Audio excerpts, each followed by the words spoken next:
I'm looking for the vacants, the pre-foreclosures, the vacants, the tax defaults, or owner occupied, but they're bailing, they're getting out of town, and there's something again underlying why they are choosing to move, other than the economy. There's a death, there's a divorce, there's a disease, there's debt that they can't afford anymore. Whatever the reason is, I'm looking for those principles to be my guiding light, and it's all found in public record. I can't tell you, oh my gosh, everything you want to know is in public record. So that's why my prices, they're going up.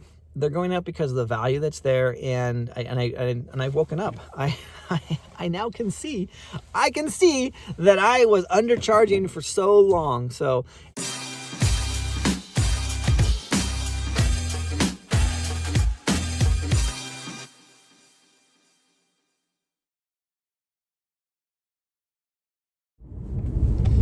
hey, what's up, bootstrappers? This is Ryan Nickel coming at you with another Motivational Monday. All right, so I was doing some journaling this morning, and every once in a while when you have those lucid moments and you're sitting in your journaling and you get the inspiration and the idea, or sometimes it's just like the slap in the face saying, hey, what are you doing? And that's kind of what it was this morning. I've toyed with the idea over the years of making my stuff affordable. And what I mean by affordable, I'm talking about my training, and I mean like free. And part of the reason for that is because of where I came from. But I always discount, the struggles that I put into to get to where I'm at. I discount the effort that was made, the money that was spent, the time that was put into it, and I've had several coaches and mentors of my own tell me over the years that what I'm offering too cheaply, that I'm offering it at such a discount that I become discounted, that the content becomes discounted. And I wasn't willing to hear that or open to that discussion and see exactly what I was, the detriment that I was doing. So for the longest time, I made things free. And I did that from a standpoint of wanting to be a giver, wanting to share, wanting to help other people. When that sounds nice on the surface, the reality is that I was struggling with worth myself, struggling with the need to be accepted, the need to be needed or liked or wanted or appreciated, that I would keep those artificially low. And so with that, I'm actually going to increase my prices on everything that I do across the board when it comes to training. I actually have some free stuff out there that I'm probably not going to make free anymore, just because of what's actually there. It's amazing. I will still keep the YouTube channel free, obviously. I get monetized by YouTube. Not much at all. I can tell you that. I think I got a check. I got a Google AdWords check in the mail for $123.16. And I think that was for over 8.5 weeks worth of work, which is not really work to me. I don't do it to be monetized, but as long as it's going to be monetized, I might as well keep the content out here, what it is. And I'm actually going to be more focused on delivering better content, better as far as more streamlined, instead of sporadic. Not better in as far as quality. I think the quality is pretty good of what I share with you guys. But with that in mind, I'm like, okay, realization time. What am I disvaluing, or what am I not valuing enough of my own unique abilities and talents and gifts? And what are you doing in the same? I think about when I'm talking to sellers and going that route and discounting the time and energy and things that are involved. Of course, I'm not going to have a seller, pay me to come walk through their property to give them a price. That's ridiculous. But man, the sky is beautiful today. It rained last night here. It's absolutely gorgeous. I can actually see the foothills for the first time in a very, very, very long time. sometimes I just fall in love with where I live, and other times I'm like, man, this Northern California, it's done. I'm out of here. So, with talking to sellers and stuff like that, the value that I bring is a lot as well. When I go to talk to a seller, I don't always do this, but when I do this, it's a powerful experience. So I've written several books. I'll usually bring them a book, depending on who they are. If it's a seller who is in foreclosure, in default, I will give them my Defending Yourself from Foreclosure book, because that's what they need to know. They need to know exactly how to defend themselves. If they are there we go. If they're just a regular old FSBO, or I found them somewhere else, I'm going to give them my Trouble Selling Your House book. I'm going to present that to them. And I'm not driving anymore, so I don't need these anymore. I should just get LASIK. I went one time for, I think, an observation and or a consultant thing, and I saw some dude like a guy that I hired a while back to coach. He's like, "Oh, I got mine for $2,000, and here I am in California." And they're like, "It's going to be $7,500." I'm like, $7,500? I'm like, I'm flying to Texas. I'm gonna get mine for $2,000. So I never pulled the trigger. My eyesight hasn't changed since I was 16. I've had the same exact prescription since I was 16. It's crazy. They don't get worse, thankfully. I mean, it's a blessing. But at the same time, I'm not a fan of glasses. Yesterday we were watching, so every week we do a family recap, and I recap these videos, or the experiences that I've done with my family. And on Sundays, my wife will share her videos and her pictures, and I'll share my pictures and my stories with her. And I had on glasses yesterday, but they were blue light blocking glasses because I was on my phone. And then so it's time to do our recap. And I'm sitting there and I'm watching the television. I'm like squinting. I'm like, man, my prescription's going bad. I can't see. Something's wrong with my eyes. I can't see what's going on, man. It's all blurry. And then I realized, I'm like, oh crap, I got these blue light blocking glasses on. So I took them off and I put on, my regular glasses. I put on these ones, and I was able to see just fine. I was like, oh man, what a dumb moment that was. But it's the exact same thing. For the longest time, I had these coaches telling me like, Ryan, you're charging too little. You're charging too little. You're charging too little. And I'm looking through what I think are glasses, like my real glasses, and they're not. And I'm like, oh man, I can't see what you're saying. I just can't see. And then I put on my real glasses and I see, I'm like, holy crap, I have been undercharging for the longest time. It's time to change that, and it's time to stop that. So I, as of this week, starting next week, so I'm gonna let a whole week go by, I will be increasing my prices across the board on everything that I sell and that I coach on.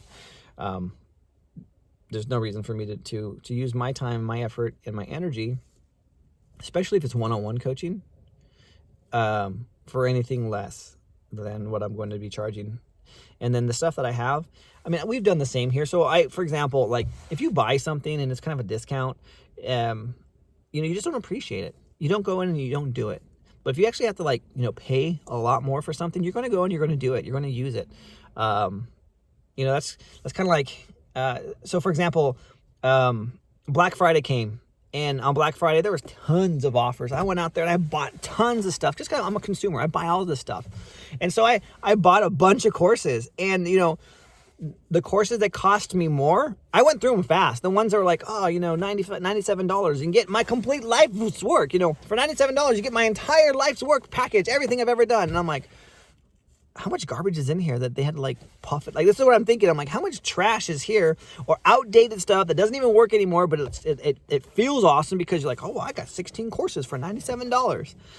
That's the process. That's the thing where, I'm in the other mindset right now that less is better. That if I can get something, I'm not going to go through 16 courses that are 10 hours each to find one nugget. That's just not what I'm into these days. I used to do that. I used to be a consuming junkie of all of these training courses. But my same thought process is to narrow it down to the most condensed, at least of my own stuff, the most condensed, profitable things that can be actionable in this market, in this economy, or even the principles, maybe not even the tactics. And that's the thing too, is people sell these courses based on the tactics that they're doing. And tactics are only good in a given market based on current circumstances. If that market changes or the circumstances around that change, then those tactics no longer are valid. But the principles are eternal. Principles are things that guide and continue on. And that's, what I'm looking at as far as my training courses go. None of them are just tactical courses. They're not tactical-based courses. Some of them have tactics in them, but they're built upon strategies. And, let me share another example that just to drive this one home, how principles are eternal. So I read over the weekend The Art of War by Sun Tzu.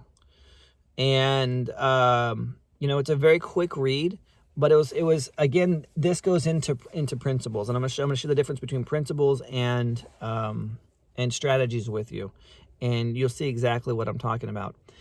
That principles are based on, strategies are based on principles, but tactics are action items. Tactics are very, you're being very tactical versus strategic. And so I want to share with you the difference of these principles and how they supersede and they're better than tactics or just action items. So if I were to say, hey man, you need to go after, pre-foreclosures because right now they're hurting, there's a forbearance happening, and pre-foreclosures are, it's hot. It's exactly what you need to do. It's a tactic, right? Tactic is, okay, pre-foreclosures because the market conditions are telling you this is the reason why.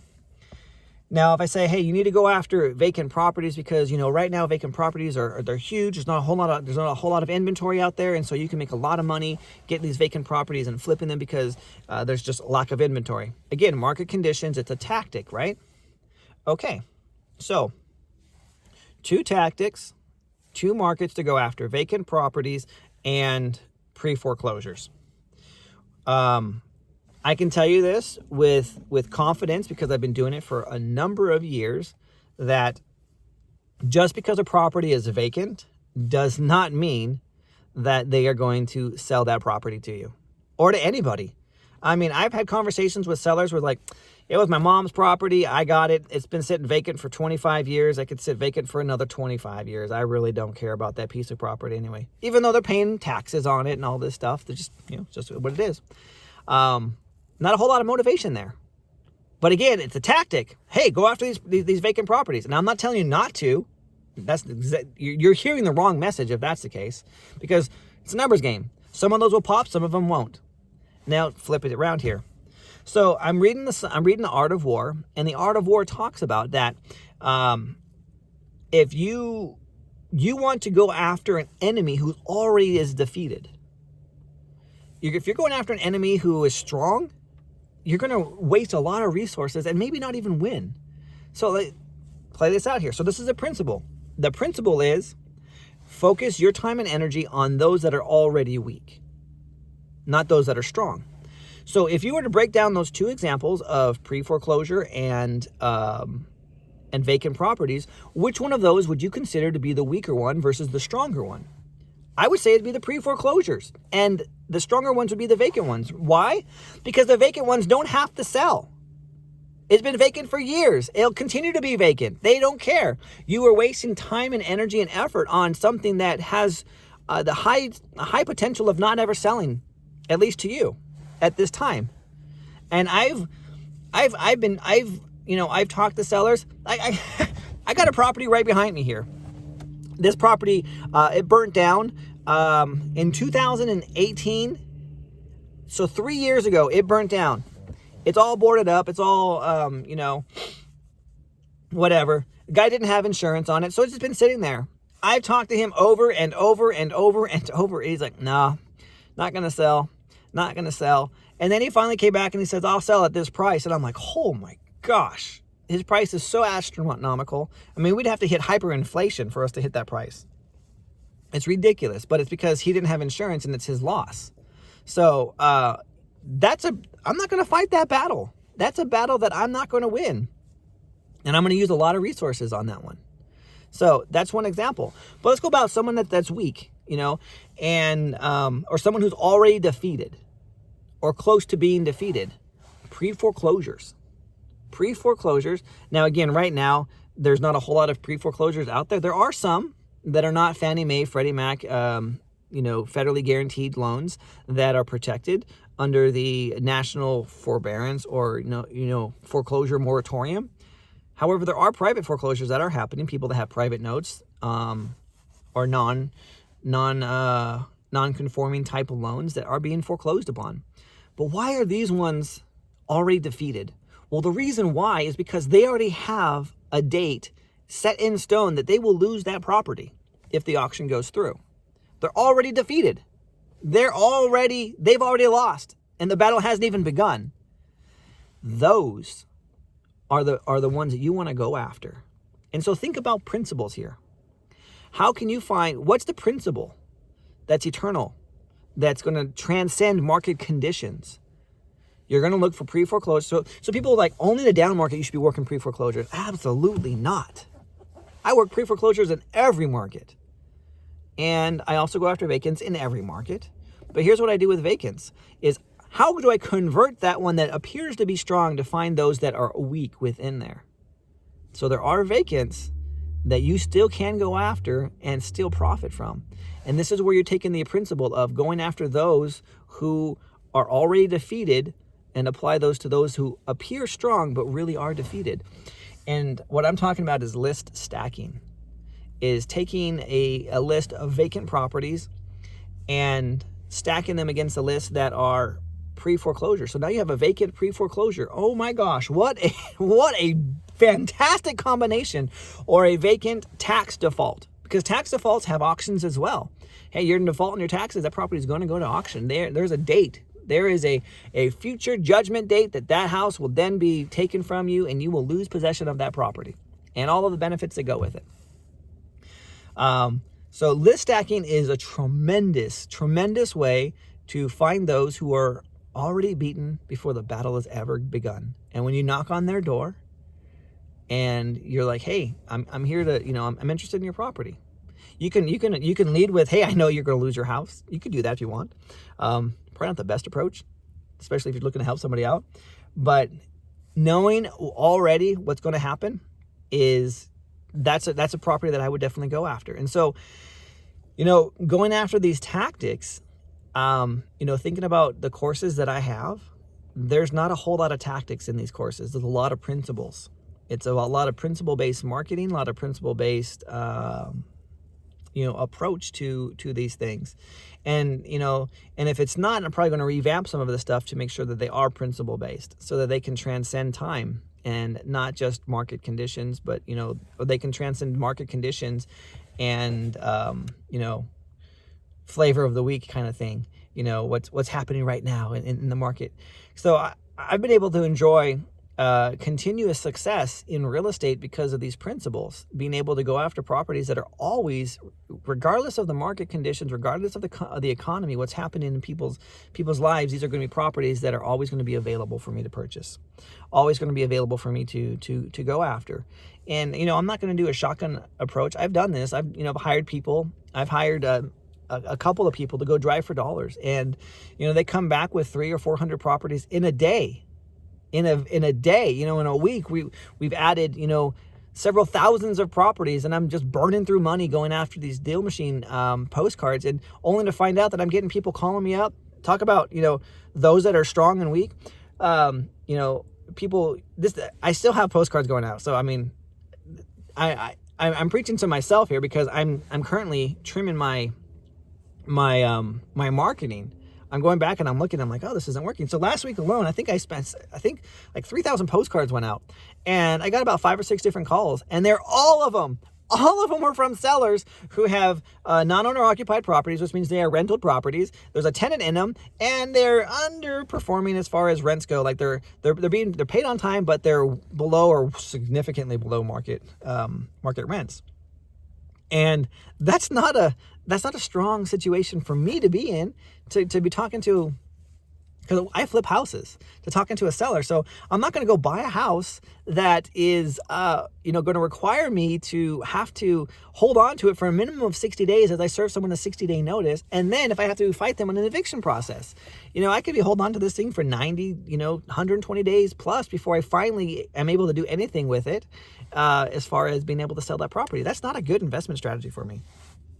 I'm looking for the vacants, the pre-foreclosures, the vacants, the tax defaults, or owner occupied, but they're bailing, they're getting out of town, and there's something again underlying why they are choosing to move, other than the economy. There's a death, there's a divorce, there's a disease, there's debt that they can't afford anymore. Whatever the reason is, I'm looking for those principles to be my guiding light, and it's all found in public record. I can't tell you, oh my gosh. Everything you want to know is in public record. So that's why my prices, they're going up. They're going up because of the value that's there. And I've woken up. I now can see that I was undercharging for so long. So if you have my stuff, I'm happy for you. And, just last week I had a meetup, and one of the guys came in and he's like, Ryan, if it wasn't for your stuff, I would not be where I'm at today. And he shared how he has a property right now that he bought using the strategies that I taught him. And he's like, he bought it for $250,000. And if I remember this correctly, I think he says the property is worth about $5.5 million today. And he's only owned it for about a year now, or 2 years now, since he came to my live training and working with him. I'm like, fantastic, man. That's amazing. I am so happy. And that was the one that I had not known about. That's the one I knew about. He said there were 3 other ones that I did not know about, since he was working with me and took some of my, learned from me over time, some of the things. I didn't know about these other deals he was sharing with the class, with the group. I'm like, holy smokes, man. This guy's done tremendously well. I'm so happy for him. And like I said, he's just quietly just doing his thing. He's like, I owe it to you, Ryan. I would not have been able to do this stuff if it wasn't for what you were teaching. And,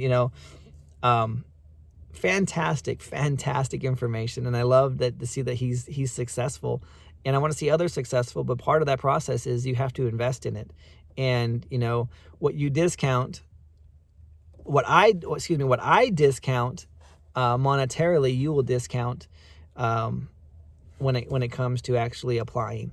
And if I can, in for lack of a better term, hold your feet to the fire to be more accountable and to implement by increasing the price, that's what I'm going to do. I'm going to increase the price so that you will then apply what you learn from me more directly and quickly. And I've done the same thing in my own life. I paid, oh my gosh, tens of thousands of dollars for stuff that I immediately put to work, because I'm so invested in this working and getting my return on my money that I'm going to do everything I can versus some $97 product that whatever, just sit there and hold on to it, until I get around to doing it. So anyway, this has kind of been a long-winded video, but it's exactly what I think you need to hear. And all you need to remember, though, is that you are one deal away from changing your entire financial future. All it takes is just one deal. And with that, I'm Ryan Nickel, and enjoy this Motivational Monday.